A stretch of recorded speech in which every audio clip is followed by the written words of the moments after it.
Құрметті менің оқырмандарым, Ана арманы хикаясының соңғы бөліміне қош келдіңіздер. Бөлімді соңына дейін тыңдап, пікіріңізді қалдыруды ұмытпаңыздар. Ендеше жайғасып отырып бірге тыңдайық. Арада 1 жыл уақыт өтті. Көктем тағы да ауылға оралған еді.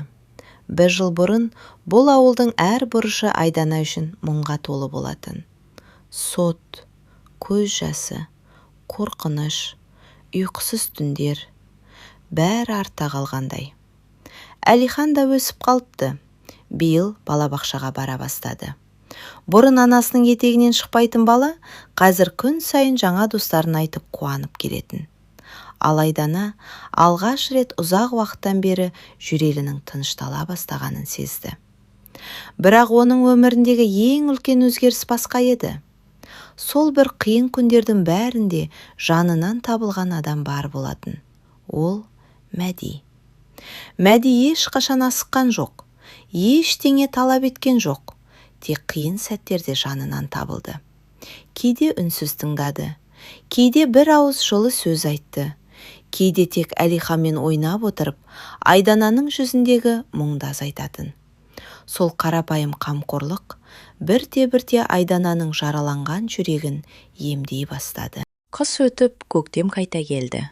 Табиғат қана емес, адамдардың жүрегі де жаңарғандай еді. Өткен жылдың ауыр күндері артта қалып бара жатты. Мәди де әкесінің арманы болған істі аяқтады. Ауылдың шетіне терезелері үлкен, жарық, кең зәулім үй тұрғызды. Үйдің әр кірпіші қаланған сайын, ол әкесін есіне алатын Мәди, жаңа үйдің кілтін анасының қолына ұстатқан күні Айман көз жасын жасыра алмады. Әкең көрсе ғой балам, деген еді сонда. Мәди үндемей анасын құшақтап алған. Өйткені дәл сол сәтте оның да көмейіне өксікті қылған болатын.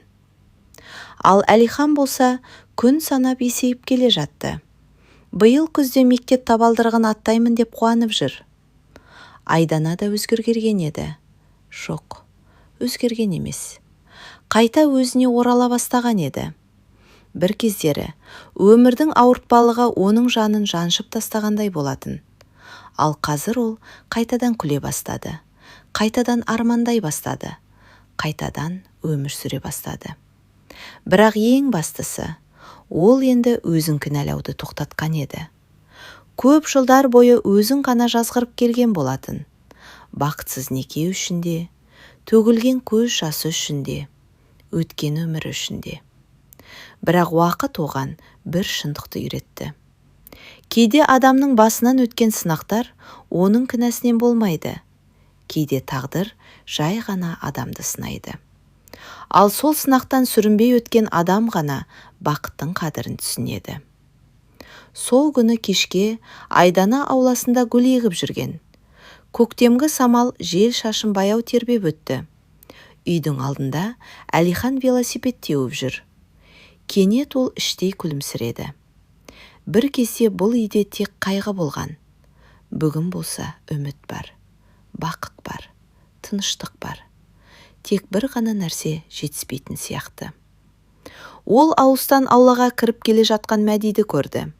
Екеуінің көзқарасы бір сәтке түйісіп қалды. Мәди аға, Әлихан Мәдиді көріп қуанып кетті. Айдананың жүзі бал-бұл жанып, жүрегі лүпілдеп кетті. Бір кездері оның жүрегін қорқыныш билейтін. Енді сол қорқыныштың орнын сенім баса бастаған. Бір кездері болашақ туралы ойлауға қорқатын. Ал қазір кейде ертеңгі күнді елестететін болды. Бір кезде Мәди сөз бастады. Айдана, иә, мен саған бір нәрсе айтқым келеді. Айдананың жүрегі дүрсілдеп кетті. Айта бер. Мәди біраз үнсіз қалды. Сосын баяу ғана. Мен сені мектеп кезінен жақсы көргенмін. Айдана көзін төмен түсірді. Білемін.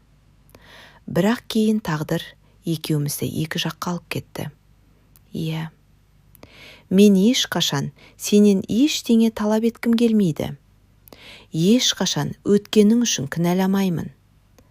Тек бір нәрсені білсем болды. Айдана оның жүзіне қарады. Сен жалғыз емессің. Мен әрдайым сенің қасында болғым келеді.